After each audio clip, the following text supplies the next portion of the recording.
बहुत बेसब्री से इंतजार कर रहे थे श्याम जी का बजट। हाँ, बजट पूरे देश का भी इंतजार खत्म हो चुका है, बजट पेश हो चुका है। बजट के बारे में पूरे देश के लोग, कामकाजी लोग बेसब्री से इंतजार करते हैं किसका वेतन बढ़ेगा, क्या महंगा होगा और क्या सस्ता होगा। बजट का सामान्य अर्थ चमड़े का थैला होता है। आप लोग देखे भी होंगे कि वित्त मंत्री जब बजट लेकर आते हैं, अभी तो आती हैं, तो चमड़े के एक बैग लेकर आती है। बजट पेश करने से पहले एक बजट सेरेमनी होती है जिसमें हलवा बांटा जाता है। बजट पेश होने के समय आप लोग देखेंगे कि शेयर बाजार थम सा जाता है, स्टॉक मार्केट थम जाती है। क्या होगा? अनिश्चितता के बादल मंडराने लगते हैं। कुछ शेयर तो धड़ाम धड़ाम गिरते हैं, पता ही नहीं चलता है कब कितने शिखर पर थे, आज कहां है। यानी शिखर से शून्य पर आने में देर नहीं लगती। बजट से हमेशा सवाल कंपटीशन में पूछे जाते हैं, और इस बार का जो बजट आया 2026-27 का, माननीय वित्त मंत्री निर्मला सीतारमण ने पेश किया। अगर इसे लक्ष्मी का साक्षात अवतार कहा जाए तो अतिशयोक्ति नहीं होगी। पहली बार भारत वित्त मंत्री सही व्यक्ति को चुन लिया है। जो सबसे अधिक कंजूस व्यक्ति हो उसी को परिवार का या देश का फिनांस मिनिस्टर बनाना चाहिए। वित्त मंत्री वही बने जिसे खर्च न्यूनतम करे, और प्रत्येक खर्च पर वो दिमाग रखे कि इस खर्च के बदले में हमें क्या प्राप्त हो रहा है। इससे पहले बहुत सारे लोगों ने बजट पेश किया। भारत का पहला बजट षणमुखम शेट्टी ने पेश किया था। स्वतंत्र भारत का पहला बजट षणमुखम शेट्टी ने पेश किया था। और नई शताब्दी का जो बजट आया था, उस समय रेल बजट अलग से जारी किया जाता था, आम बजट से अलग रेल बजट। तो जो नई सदी का रेल बजट आया था स्वर्गीय अटल बिहारी वाजपेयी के समय में, उसे राष्ट्र की जीवन रेखा कहा गया था। राष्ट्र की जीवन रेखा, नई सदी का रेल बजट। तो नरेंद्र मोदी सरकार ये तीसरी बार टर्म में आई है और ये बजट लेकर आई है। एक चीज आप लोग ध्यान देंगे कि इससे पूर्ववर्ती जितनी भी सरकारें रहती थी, चुनावी घोषणाओं को ध्यान में रख के बजट बनाती थी, लेकिन इस बार के बजट में न चिकनी चुपड़ी बातें हुई, न लोक लुभावन वादों को पूरा किया गया, और न ही चुनाव वाले राज्यों के लिए कोई स्पेशल पैकेज की घोषणा हो। यह एक पूरी तरह से संतुलित बजट, पूरी तरह से यह भारत का बजट है, भारत के लोगों के लिए बजट है। 2026-27 के बजट में पूरी दुनिया के देश आपस में वैमनस्य के कारण उलझे हुए हैं। आर्थिक स्थिति विश्व की कोई अच्छी नहीं है, लेकिन फिर भी भारत का विकास दर समावेशी और तीव्रतम है। इस बार के बजट में वित्त मंत्री ने प्रयास किया है कि आर्थिक चुनौतियों से हम कैसे निपटते हैं आधुनिक विश्व की परिकल्पना में। कभी अमेरिका टैरिफ की घोषणा करता है तो कभी रूस अपना खजाना खोल के भारत के लिए बैठ जाता है, कभी चीन अड़ंगा डालता है तो कभी अफगानिस्तान मित्र बन जाता है, कभी बांग्लादेश आंखें दिखाता है तो मालदीव कटोरा लेकर लाइन में खड़ा हो जाता है। इन सबका ख्याल रखते हुए हमारे वित्त मंत्री निर्मला सीतारमण ने नए भारत का नया बजट, जिसे हम गोल्डन बजट ऑफ इंडिया कह सकते हैं, गोल्डन बजट ऑफ इंडिया, इसमें भारत के तीव्रतम, समावेशी, संतुलित और स्वस्थ भारत का बजट पेश किया गया। भारत के इतिहास में पहली बार इतना बेहतरीन बजट किसी वित्त मंत्री ने पेश किया, और कोई भी छोटा मोटा बजट नहीं है ये 53.47 लाख करोड़ की बजट है। मुख्य रूप से हम बजट के मतलब यही समझते हैं, पूरे वर्ष के दौरान आय और व्यय का ब्यौरा। मोटे तौर पर कहें तो कहां से पैसा आएगा और कहां पर खर्च होगा, किस मद पे कितना टैक्स लगाया जाएगा और किस क्षेत्र को कितना पैसा आवंटित किया जाएगा, इसी प्रक्रिया को हम लोग बजट का सामान्य अर्थ समझते हैं। लेकिन अर्थशास्त्रियों के नजर में बजट विशेष और महत्वपूर्ण होता है, जो सरकार का वास्तविक लेखा जोखा पेश करता है। इस बजट से सरकार की नीतियां प्रदर्शित होती है। सरकार अपनी आर्थिक नीतियों का झलक अपने बजट के माध्यम से जनता के बीच में रखता है। इस बार के बजट के बारे में आप लोग देखेंगे तो बजट का लोगों आप लोग देखेंगे आयात कम निर्यात ज्यादा, आयात कम निर्यात ज्यादा।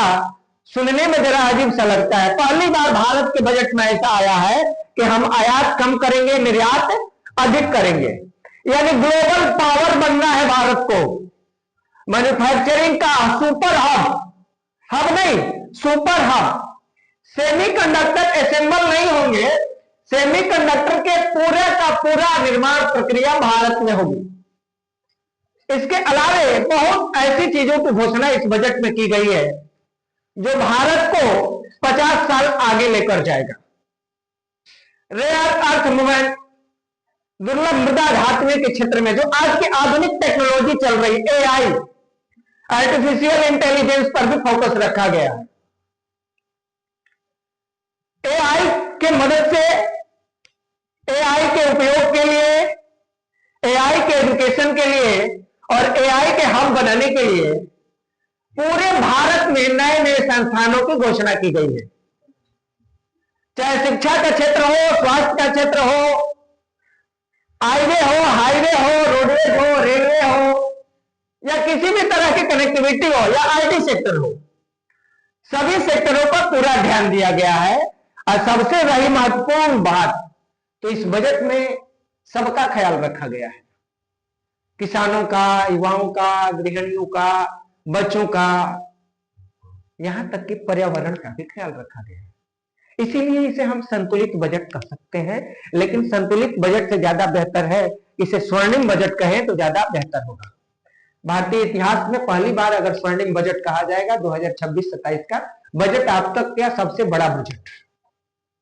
जरा से इस पर हम लोग गौर करते हैं तो पहला बजट का आप लोग देखेंगे वैश्विक चुनौतियों का बजट, क्योंकि पूरे दुनिया में उथल पुथल आर्थिक क्षेत्रों में मची हुई है। रूस यूक्रेन युद्ध हो, अमेरिका ग्रीनलैंड विवाद हो, भारत पाकिस्तान युद्ध हो, या एशिया में, दक्षिण एशिया में, पूरे यूरोप में, लैटिन अमेरिकी सभी जगह के देशों में आपसी वैमनस्य के कारण आर्थिक चुनौतियां उभर कर सामने आई है। और इस आर्थिक चुनौतियों में भारत अपना बजट लेकर आया है। और इस बजट का मुख्य उद्देश्य यही है कि विश्व का हालात चाहे कुछ भी हो, विश्व का हालात चाहे कुछ भी हो, लेकिन हम सशक्त और मजबूत भारत हैं। विश्व गुरु की झलक इस बजट के माध्यम से भारत ने दिया है। निर्मला सीतारमण ने को लाख लाख धन्यवाद मेरे तरफ से, उन्होंने जो भी बजट लेकर आया है। भविष्य के बारे में बहुत बेहतरीन परिकल्पना इस बजट के माध्यम से साकार करने की कोशिश की गई है। और अगला है स्वदेशी कवच, यानी कि हम विदेशी निर्भरता को खत्म करेंगे। विदेशों से प्राप्त होने वाली आयात वस्तुओं पर निर्भरता हम कम करेंगे। अगर नहीं कम करेंगे तो आने वाले भविष्य में सोना 2 लाख रुपए भी पार कर सकता है और पेट्रोलियम मनमानी हो सकती है कि हम दे या नहीं दे। इसलिए विश्व की चुनौतियों को ध्यान रखते हुए भारत ने अपना बजट पेश किया है। यानी अभी तो हमारी इकोनॉमी ओपन इकोनॉमी है, भविष्य में क्लोज इकोनॉमी भी हो जाए तो कोई अतिशयोक्ति नहीं होगी। यानी हम दोनों तरह से तैयार हैं। रक्षा के क्षेत्र में भी बहुत बड़ी रकम रक्षा मंत्रालय को दिया गया है और बहुत हैवी हथियार बनाने के लिए शुभारंभ हमारा देश कर चुका है। भारत ऐसा रक्षा कवच बना रहा है, समझ लीजिए 3,500 किलोमीटर दूर कोई विमान रनवे से उड़ान भरेगा, भारत जान जाएगा कि किस देश का विमान है और कहां जा रहा है। इसका उद्देश्य क्या है, जो अब तक दुनिया के किसी सुपर पावर के पास नहीं है। और ये चीन, जिंगजांग और ये पाकिस्तान कटोरा छाप, इनसे मुकाबला के बारे में आप लोग मत सोचिए। भारत इनसे मुकाबला के बारे में नहीं सोचता है। दुनिया के कुछ अर्थशास्त्री जानते हैं कि भारत बिट्टो पावर चाहता है। अरे मूर्खों, ये इट्टो बिट्टो क्या होती है? हम दुनिया के चौधरी हैं। दुनिया का नया चौधरी भारत है।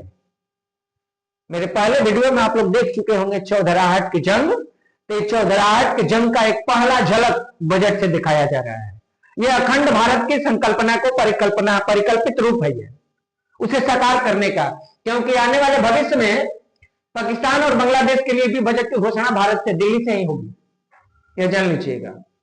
बांग्लादेश कटोरा लेकर ताकता रह गया, कुछ हमारी झोली में डाल दे भारत।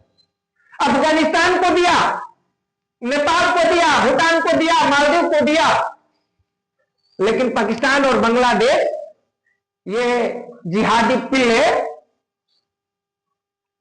कटोरा में ताकते रह गए। एक कानी कौड़ी भी निर्मला सीतारमण ने नहीं डाला। हाँ, डाला गरीबी के आंसू, कट्टरता की भूख, अशिक्षा का कोढ़। पाकिस्तान और बांग्लादेश के कटोरे में यही निर्मला सीतारमण ने डाला। इन दोनों को कुछ न कुछ मिल जाता प्रेम से रहते तो आज ये कौरा के कुत्ता के बराबर भी नहीं रहे। अरे 1,500 करोड़ तो किसी भी देश को भारत मदद कर सकता था। उतने से तो कुछ न कुछ तो होता। पाकिस्तान के 40% बच्चे कुपोषित है, कब मर जाए कोई गारंटी नहीं। अब बांग्लादेश की तो बात ही करना बेमानी है। चाहे बुर्का पहन ले या तिरपाल, उसका कोई मायने अब नहीं रह गया है। कहें कि बुर्का के अंदर क्या है, उसका कीमत बहुत खत्म हो चुका है। कोई भी तिरपाल पहन लो, जब कीमत ही नहीं रही तो क्या फायदा। जब बिकने लगा तो तिरपाल पहनो या बुर्का, उसका कोई मायने नहीं रखता। सुन लो जिहादियों, कुछ भी पहन लो, हम भारतीय हैं। नीलामी बहुत अच्छी करते हैं, तुम कितना हो ढक लो, अंदर का माल कैसा है ये हम लोग जानते हैं, खूब अच्छी तरह से जानते हैं। पाकिस्तानियों गौर से सुनना,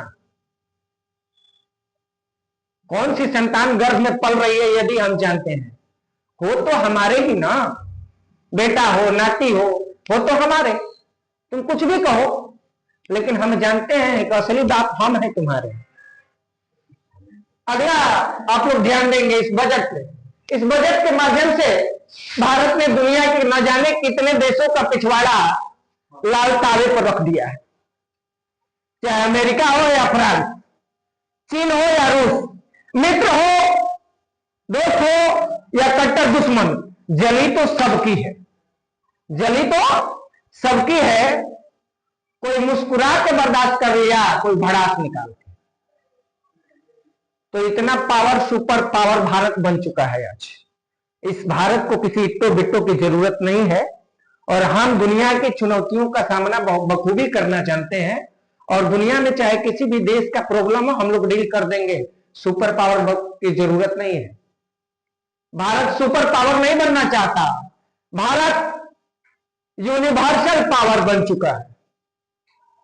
आज का भारत यूनिवर्सल पावर है, यह यूनिवर्सल ट्रूथ, वास्तविक सच्चाई यही है। क्योंकि मोदी के सामने किसी की कुछ चलने वाली नहीं है।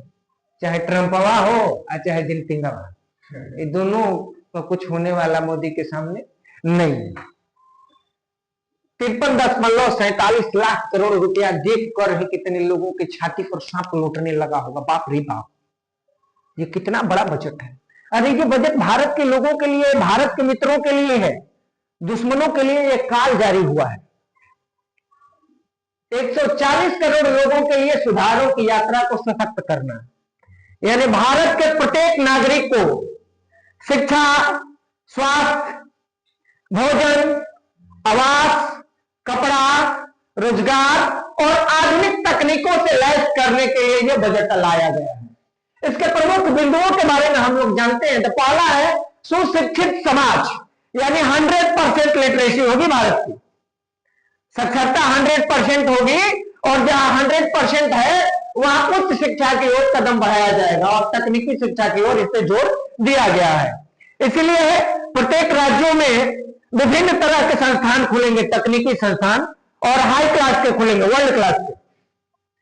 जनसंख्या नियोजन भाई जरूरी है, भारत में जनसंख्या बहुत ज्यादा हो चुका है। वास्तविक जनसंख्या भारत की 120 करोड़ ही है। 20 करोड़ ये भारत में रहते जरूर हैं, लेकिन ये भारतीय है वह नहीं, ये भारत का प्रत्येक नागरिक जान चुका है।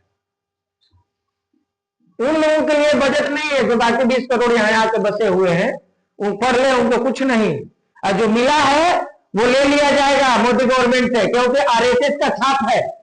जो फालतू लोग अपने देश नहीं जाएंगे, उनका खून, किडनी, अतड़ी, आंखें, ये सब भारतीयों को जरूरत पड़ने पर निकालकर लगा दिया जाएगा।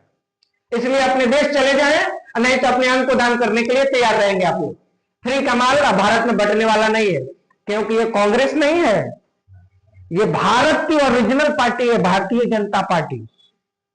इसके अपने जितने भी सदस्य हैं वो खुल के भाजपा को गाली देते हैं, याद रखिएगा, और गाली देकर भी ये भाजपा को वोट देते हैं।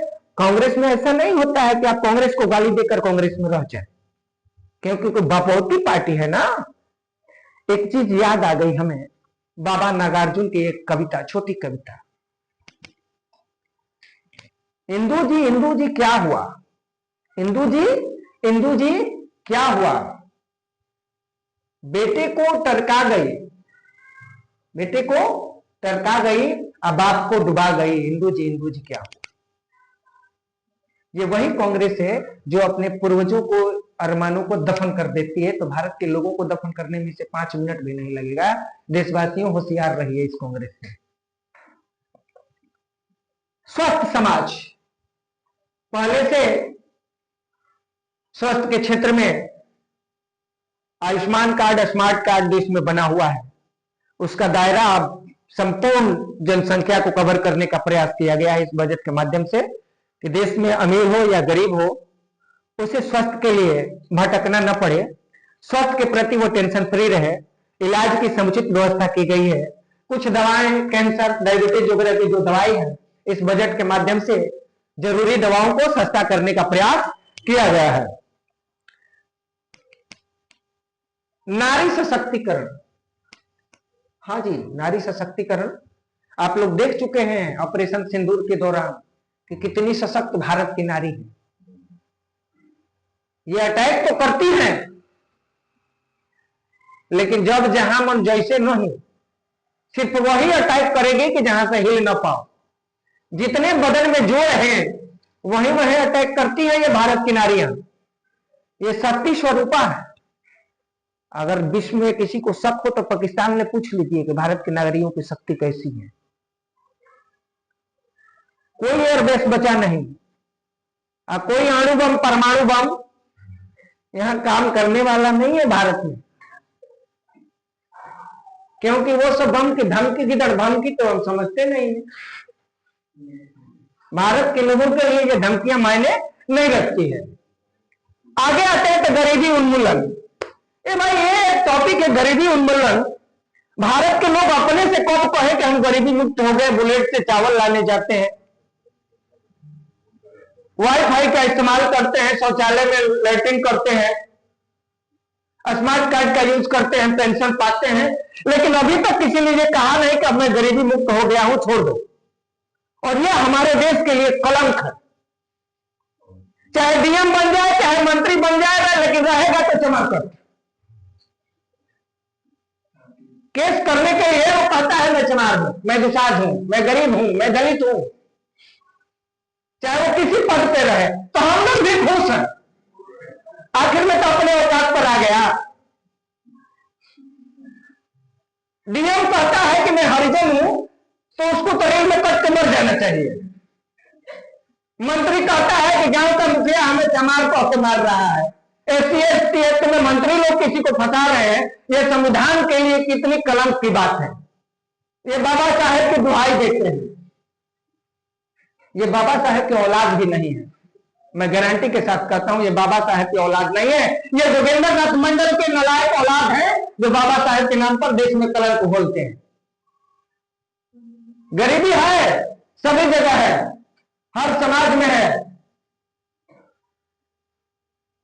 ये गरीबी को दूर करने का प्रयास जरूर करना चाहिए। जिस बच्चे के पास शिक्षा का माध्यम नहीं है, उसे शिक्षा का माध्यम सरकार उपलब्ध कराए, चाहे वो किसी जाति धर्म से आता हो।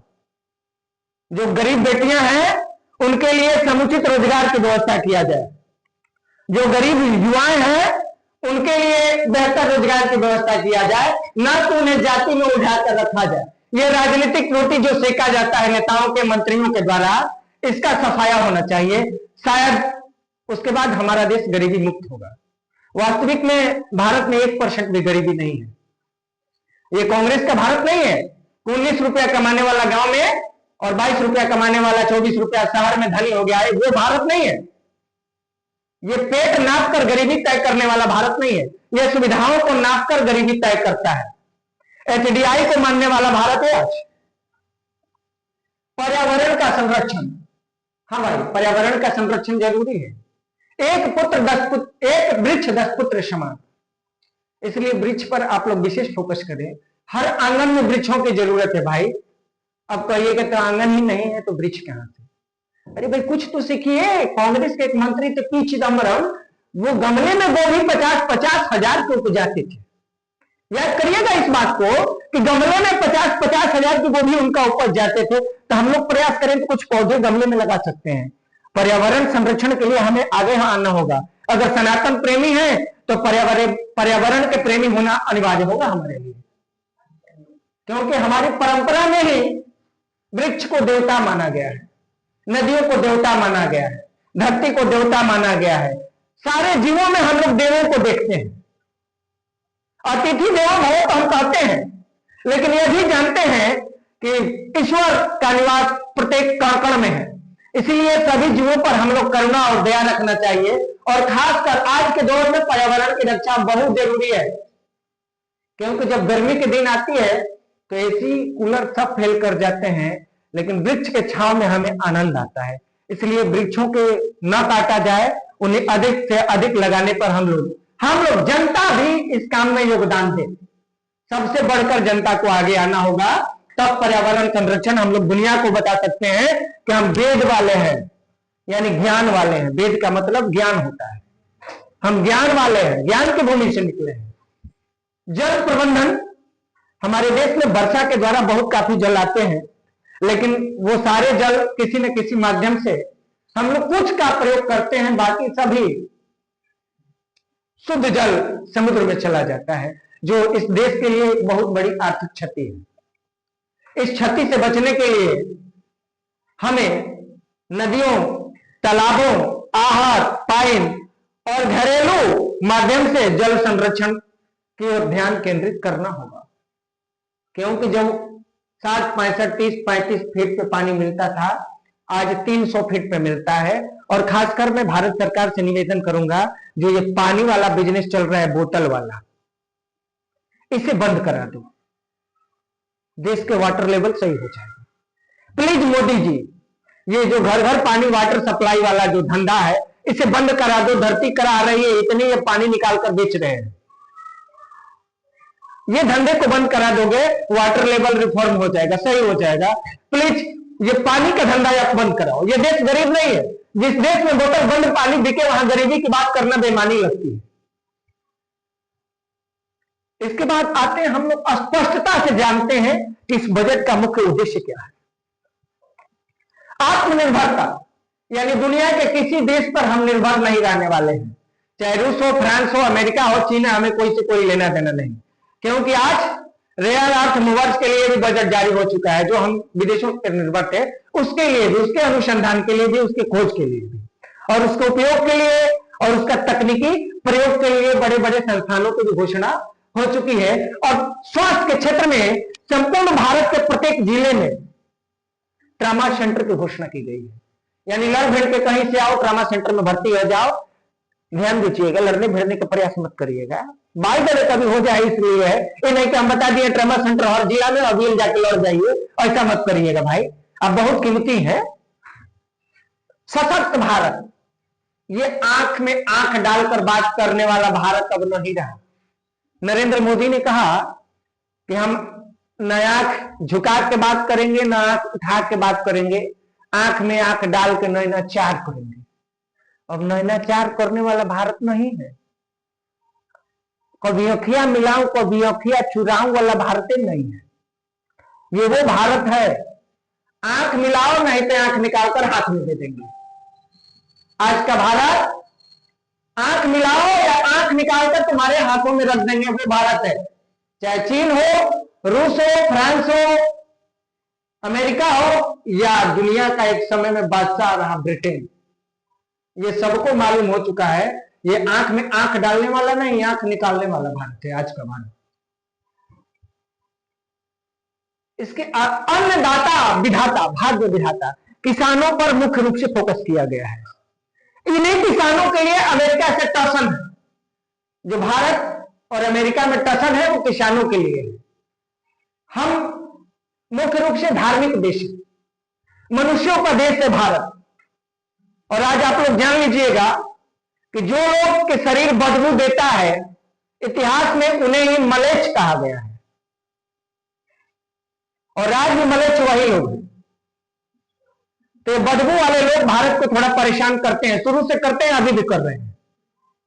तो इन मलेच्छों से हम डरने वाले नहीं, चाहे टैक्स लगाओ या टैक्स हटाओ, हम आत्मनिर्भर बनने जा रहे हैं। तुम्हारे टैक्स लगाने और ना लगाने से कोई फर्क पड़ने वाला नहीं है। और रही बात ब्रेन ड्रेन, तो होती रहेगी वो हमेशा, क्योंकि सबसे बेहतरीन दिमाग भारत में पैदा होता है। वो कहां से लाओगे? पूरी दुनिया में जो थ्योरी चली है ब्राह्मण जीन, तो ब्राह्मण जीन का हब है भारत, कहीं और मिलने वाला ये जीन नहीं है। जब भी ब्राह्मण जीन की जरूरत होगी भारत आना ही पड़ेगा। तो किसानों के चलते नरेंद्र मोदी ने दुनिया के सबसे बड़े नेता बेटा ट्रंप से दुश्मनी कर रही है।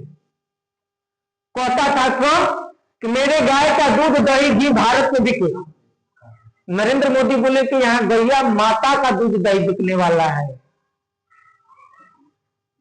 यहां गैया माता का दूध दही बिकने वाला है, क्योंकि इस दूध दही का प्रयोग हम अपने ईश्वर के लिए करते हैं। और अमेरिका की जो गैया है वो मांसाहारी है, उनके जो आहार दिए जाते हैं उसमें मांस के टुकड़े भी होते हैं और मांस मिलावट होते हैं। क्या हम ऐसे दूध दही का प्रयोग अपने पूजा पाठ में कर सकते हैं? तो सोचिए, नरेंद्र मोदी ने अपने देश को बचाने के लिए अमेरिका को भी लात मार दी। और उन्हीं किसानों के लिए आज फिर अन्नदाता भाग्य विधाता के नारे के साथ इस बजट में कृषि क्षेत्र पर विशेष फोकस किया गया है। उन्नत बीज, आधुनिक तकनीक, अब आने वाले भविष्य में ड्रोन से उर्वरक और दवाइयां छीटी जाएंगी खेत में। दुनिया वाले देखते रहो क्या क्या होने जा रहा है। ड्रोन का दुनिया में सबसे बेहतर कोई इस्तेमाल करने वाला देश है तो भारत। इसका नमूना तुम देख चुके हो ऑपरेशन सिंदूर में। आगे हम लोग देखते हैं सबसे महत्वपूर्ण टॉपिक है युवा शक्ति। भारत अपने युवा शक्ति का सबसे बेहतरीन प्रयोग करने के लिए बजट में फंड जारी कर चुका है। युवाओं के रोजगार के लिए, शिक्षा के लिए, स्वास्थ्य के लिए और उनकी बेहतर तकनीकी समझ के लिए प्रत्येक राज्य में अलग अलग भवन बनेंगे तकनीकी शिक्षा के लिए और युवाओं के विकास के लिए। रिफॉर्म एक्सप्रेस, यानी पूरी तरह से भारतीय अर्थव्यवस्था को जीर्णोद्धार किया जाएगा इस बजट के माध्यम से। लेकिन कुछ निगेटिव चीजें भी हैं इस बजट में। जो पिछले बजट में कुछ घोषणा हुई थी, कुछ क्षेत्र ऐसे थे जिसके लिए हजारों करोड़ रुपए बजट जारी हुए थे, उन क्षेत्रों में हमारी प्रगति अच्छी नहीं रही। किसी में 50% खर्च किए, किसी में 40% खर्च किए, किसी में 55%। तो उन पे सुधार की गुंजाइश होगी। इस बजट में जो फंड पेश हुए हैं, पास हुए हैं, वो धरातल पर आएंगे और काम तेजी से हो, हम यही उम्मीद करते हैं। तीव्रतम विकसित एक्सप्रेसवे, भारत में 7 बड़े बड़े कॉरिडोर की घोषणा की गई है, जिसमें हमारे क्षेत्र में एक कॉरिडोर है वाराणसी सिलीगुड़ी कॉरिडोर, वाराणसी दिल्ली, दिल्ली मुंबई, मुंबई चेन्नई, चेन्नई हैदराबाद, चेन्नई कोलकाता, इस तरह के बड़े बड़े एक्सप्रेसवे की घोषणा की गई है। और बुलेट ट्रेन की भी घोषणा इसमें बता दिया गया है कि 2027 में भारत अपना बुलेट ट्रेन का पहली सवारी करेगा। इन एक्सप्रेसवे के माध्यम से भारत पूर्व और पूर्वोत्तर के राज्यों पर मुख्य फोकस कर रहा है। बिहार, यूपी, बंगाल, असम, अरुणाचल, मिजोरम, मेघालय, त्रिपुरा, नागालैंड, मणिपुर, इन सभी राज्यों के विकास के लिए इस बजट में विशेष फोकस किया गया है।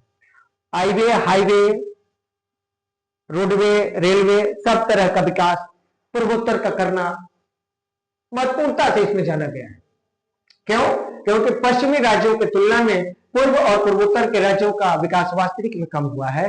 तो इन राज्यों का समावेशी विकास करने के लिए इस बजट को लाया गया है। और इस बजट के माध्यम से हम उम्मीद करेंगे कि सशक्त भारत और एक भारत की संकल्पना को हम साकार करेंगे। Thank you.